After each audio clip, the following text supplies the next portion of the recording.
Baka madam naman, 16 lang ako.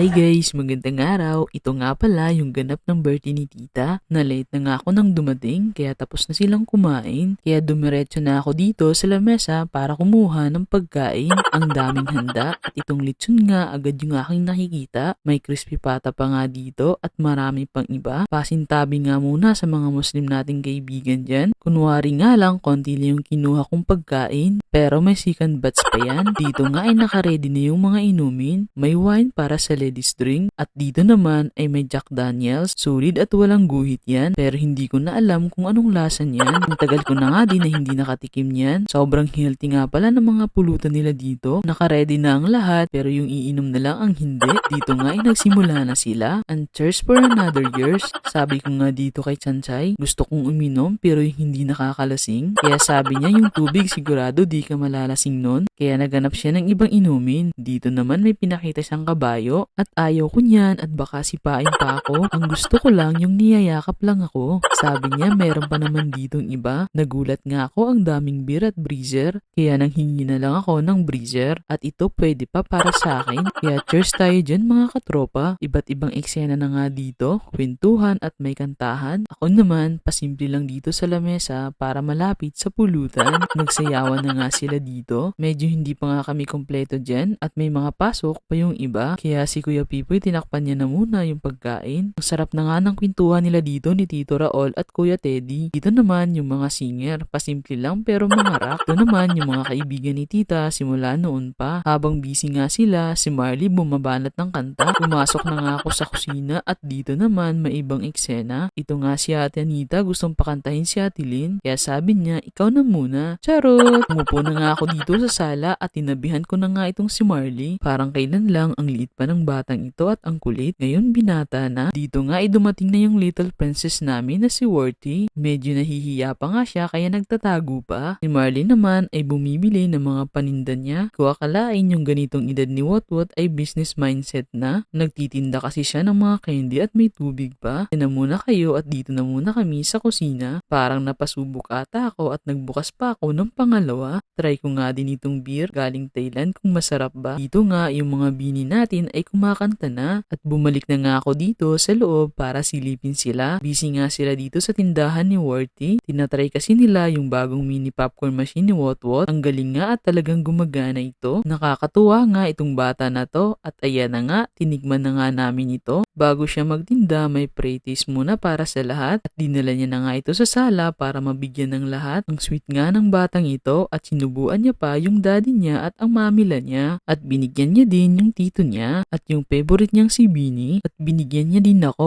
At pumasok na nga din siya sa loob para bigyan din sila. Bising-busy nga yung mga matatanda dito. Habang namimigay si Wotwot sa sala, sila naman ang naiwan dito sa tindahan. At sinimula na nga ni Worthy magtinda. At pinagkaguluhan na nga si Wotwot. Napakalupit nga yung presyuhan niya. Hindi dirhams kung di dollars. Kaya bilib ako sa batang ito. Dito na nga ulit ako sa sala at focus muna tayo sa mga bisita. Minsan na lang kasi magkakasama-sama ang lahat. Once a year lang kung may mga ganitong okasyon. Ito na nga si Chanchay, tinira niya na si Jack Daniels. Sosyal yung pulutan, mamahalin na nuts na galing pang Amerika. Ito naman yung mga bini natin na magagaling kumanta. Sana all may talent kumanta. Ako kasi tagahawak lang ng microphone. Baka kasi pag kumanta ako ay biglang umambon. Fast forward nga tayo guys dahil magbublo na daw ng candle ang birthday celebrant.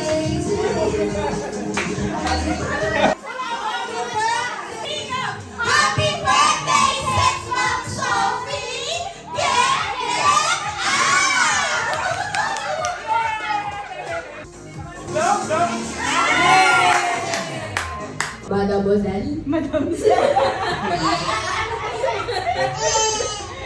Mademoiselle. Buongiorno. Dito nga ay dumating na yung kapatid ko. Sobrang lit na nga at may pasok kasi siya. Medyo malayo pa kasi ang binabiyahe niya galing Pamuela. At ang ganda nga ng bulaklak na binigay niya kay tita. Fast forward nga tayo guys. Tara, pakinggan na muna natin yung dalawa kong pamangkin na kumakanta.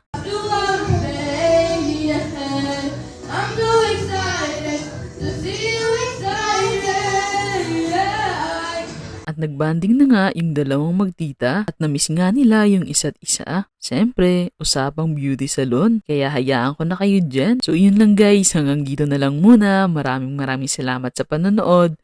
Ingat po kayo.